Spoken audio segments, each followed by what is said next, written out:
بسم اللہ الرحمن الرحیم۔ السلام علیکم ورحمۃ اللہ وبرکاتہ۔ سیرت النبی صلی اللہ علیہ وسلم قسط نمبر 2۔ اگر آپ کو ہماری یہ کاوش پسند ہے تو ضرور کمنٹ کریں، لائک کریں اور شیئر کریں، اور اگر چینل پر نئے ہیں تو چینل کو سبسکرائب ضرور کریں۔ شکریہ۔ ناظرین محترم، بعثت محمدی صلی اللہ علیہ وآلہ وسلم سے قبل دنیا میں تصورات تہذیب اور آداب معاشرت مکمل طور پر مسخ ہو چکے تھے۔ ہر طرف ظلم و ستم، جبر و تشدد اور وحشت و بربریت نے ڈیرے ڈال رکھے تھے۔ کفر و الحاد اور ظلم و جہالت کی تاریکی نے عالم انسانیت کو چاروں طرف سے گھیر رکھا تھا۔ عرب کی حالت دنیا کے دوسرے خطوں سے زیادہ دگرگوں تھی۔ جاہلیت اور نفس پرستی کی وجہ سے ان کی اخلاقی حالت نہایت ناگفتہ تھی۔ شراب نوشی، عورتوں کا عریاں رقص، لڑکیوں کو زندہ دفن کر دینا، لا تعداد بیویاں رکھنا اور والد کے مرنے کے بعد دیگر چیزوں کے ساتھ ساتھ اپنی ماؤں کو بھی آپس میں بانٹ لینا اور بیویاں بنا کر رکھنا یا فروخت کر دینا عام تھا۔ بعض قبیلوں کا پیشہ ہی چوری، لوٹ مار اور قتل و غارت گری تھا۔ جو عورت بیوہ ہو جاتی اسے 1 سال کی عدت گزارنا پڑتی اور اسے نہایت منحوس سمجھا جاتا۔ 1 سال تک اسے غسل اور منہ ہاتھ دھونے کے لیے پانی تک نہ دیا جاتا اور نہ پہننے کے لیے لباس ہی فراہم کیا جاتا۔ جب کسی عورت کا خاوند مر جاتا تو وہ ایک کوٹھری میں داخل ہو جاتی، خراب کپڑے پہن لیتی اور خوشبو کو ہاتھ نہ لگاتی، یہاں تک کہ سال گزر جاتا۔ بے حیائی اس حد تک عام ہو چکی تھی کہ حج کے موقع پر ہزاروں لوگ جمع ہوتے، لیکن قریش کے سوا سب مرد اور عورتیں برہنہ حالت میں طواف کرتے۔ حشرات الارض یعنی چھپکلی، بچھو، چھچوندر، چوہے اور سانپ تک کھا جاتے۔ یتیموں کا مال کھانا اور غریبوں کو ستانا عام تھا۔ معاشی زندگی میں سود کا نظام رائج تھا۔ عورتوں اور بچوں تک کو گروی رکھا جاتا تھا۔ لوگ بچیوں کو زندہ درگور کر دیتے۔ ان تمام نقائص و عیوب کے باوجود اہل عرب میں کچھ ایسی خصوصیات بھی تھیں جو آج کے مہذب اور ترقی یافتہ دور میں بھی ہمیں نظر نہیں آتی۔ مثلاً ایفائے عہد۔ حجاز کا عرب نہ کسی کا محکوم تھا اور نہ ہوس ملک گیری رکھتا تھا۔ شروع سے لے کر اس وقت تک کسی غیر نے ان پر حکومت نہیں کی تھی۔ اہل عرب کی مہمان نوازی اپنے اور بیگانوں سب کے لیے عام تھی، لیکن ان سب خوبیوں کو ان کی بدکرداری، ظلم و عیاشی نے اپنے ناپاک دامن میں چھپا رکھا تھا، کیونکہ بے شمار برائیوں میں چند خوبیاں دب کر رہ جاتی ہے۔ مزید یہ کہ ان کے نزدیک اچھائی اور برائی میں کوئی فرق نہیں تھا، وہ ہر کام عادتاً کرتے تھے۔ یہی کیفیت ان کی مذہبی دنیا میں بھی تھی۔ مذہبی ذوق کی تسکین کے لیے انہوں نے بت تراش رکھے تھے، مگر پرستش کے باوجود وہ اپنے معبودوں کے تابع نہیں تھے، جو من میں آتا کر ڈالتے۔ نسلی تفاخر اپنی آخری حدود کو چھو رہا تھا۔ وہ ہر غیر عرب کو عجم یعنی گونگا کہا کرتے تھے۔ الغرض اس وقت پورا عرب ظلم و جہالت اور اندھیر نگری کا نقشہ پیش کر رہا تھا۔ جس وقت اسلام دنیا میں آیا، مشرق و مغرب دونوں جہانوں پر جہالت کی تاریکی چھائی ہوئی تھی۔ آج ان ممالک میں بسنے والی قومیں اپنے اپنے ثقافتی ماضی کی عظمت کے بارے میں جو کچھ بھی کہیں، لیکن واقعہ یہ ہے کہ ظہور اسلام سے بہت پہلے ان اقوام کی علمی اور ثقافتی سرگرمیاں ختم ہو چکی تھیں اور وہ جمود و اضمحلال کی زندگی بسر کر رہی تھیں۔ ناظرین محترم، انسانیت آمریت اور شہنشاہیت کے ظلم کا شکار تھی۔ شرف انسانی کے ہر قدر پامال ہو چکی تھی۔ جزیرہ نما عرب ہی نہیں، پوری دنیا ظلم و جبر کا منظر پیش کر رہی تھی۔ انسانی حقوق کا ہر تصور حکمرانوں کی انا کی گرد میں گم ہو چکا تھا۔ قبل از بعثت محمدی صلی اللہ علیہ وسلم روم اور ایران اپنے وقت کی عالمی طاقت کی حیثیت رکھتے تھے۔ اپنے وقت کی یہ سپر پاورز تہذیب نسل انسانی کے ارتقاء کے بجائے چھوٹے اور کمزور ممالک پر غلامی کی سیاہ رات مسلط کر کے ایک غیر فطری احساس برتری کے لا علاج مرض میں مبتلا تھیں۔ طبقاتی کشمکش تمام تر قباحتوں کے ساتھ ابن آدم کا مقدر بنی ہوئی تھی۔ سماجی برائیوں کا چنگل ذہن انسانی تک محیط ہو چکا تھا۔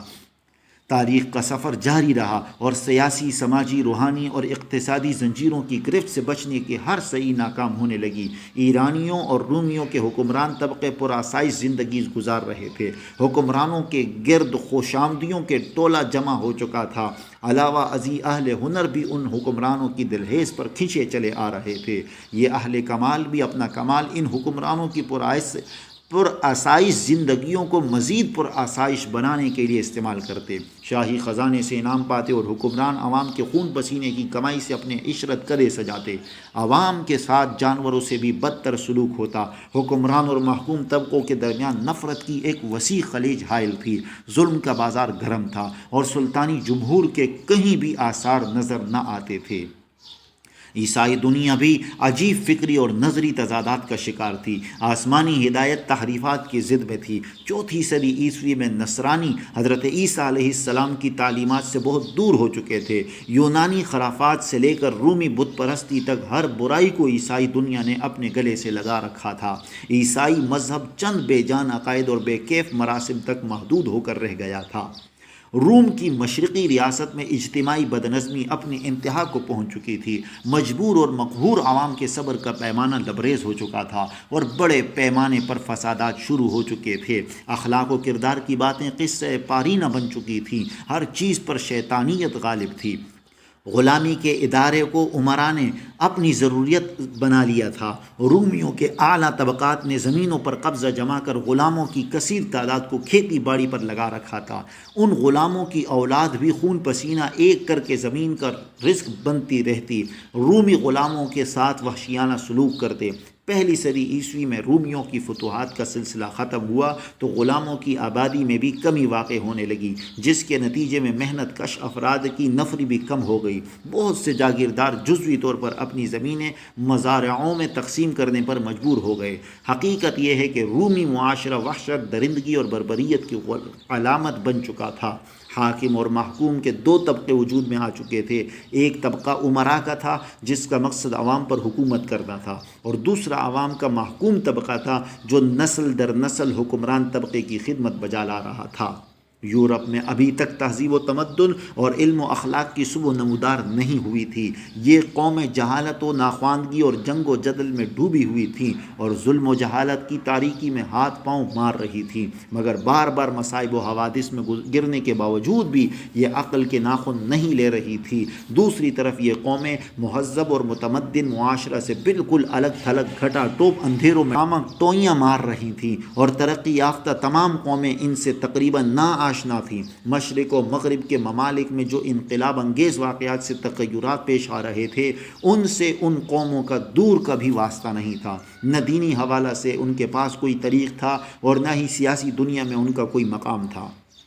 5ویں صدی سے لے کر 10ویں صدی تک یورپ پر گہری تاریکی چھائی ہوئی تھی، اور یہ تاریکی تدریجاً زیادہ گہری اور بھیانک ہوتی جا رہی تھی۔ اس دور کی وحشت اور بربریت زمانے قدیم کی وحشت و بربریت سے کئی درجہ زیادہ بڑھی ہوئی تھی۔ اس تمدن کے نشانات مٹ رہے تھے اور اس پر زوال کی مہر لگ چکی تھی۔ وہ ممالک جہاں یہ تمدن برگبار لایا اور گزشتہ زمانہ میں اپنی انتہائی ترقی کو پہنچ گیا تھا، جیسے اٹلی، فرانس وغیرہ میں تباہی، طوائف الملوک کی اور ویرانی کا دورہ تھا۔ بر اعظم ایشیا، یورپ اور افریقہ میں بسنے والے یہودی دنیا کی دیگر تمام اقوام سے اس لحاظ سے ممتاز تھے کہ ان کے پاس آسمانی دین کا بہت زیادہ علم تھا، لیکن یہ یہودی دیگر وجوہات کی بنا پر مذہب و سیاست اور تہذیب و تمدن میں وہ مقام نہیں رکھتے تھے کہ دوسروں پر زیادہ اثر انداز ہو سکیں۔ دولت کی ہوس، غرور، تکبر، ہوس پرستی، نسبی تکبر اور قومی غرور کی وجہ سے ان کے اندر مخصوص ذہنیت پیدا ہو گئی تھی جو انہیں عوامی سطح پر آنے سے روکتی تھی۔ راہ حق سے لوگوں کو منع کرنا ان کی فطرت ثانیہ تھی۔ قرآن نے ان کی اخلاقی پستی، مسخ شدہ ذہنیت اور اجتماعی فساد کی بڑی احسن انداز میں نقشہ کشی کی ہے۔ یہودیوں اور عیسائیوں کی باہمی رقابت 6 صدی عیسوی کے آخر میں اپنی آخری حدوں کو چھو رہی تھی۔ ایک دوسرے کو ذلیل و رسوا کرنے، خون بہانے اور مفتوح اقوام کے ساتھ غیر انسانی سلوک روا رکھنے میں کوئی دقیقہ فروغ گذاشت نہیں کیا جاتا تھا۔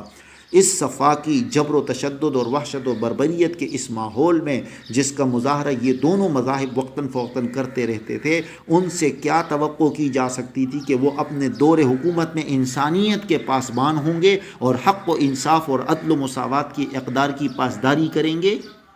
ناظرین محترم، یہ بہترین سلسلہ جاری ہے جس کے لیے قسط نمبر 3 دیکھنا ہرگز نہ بھولیں۔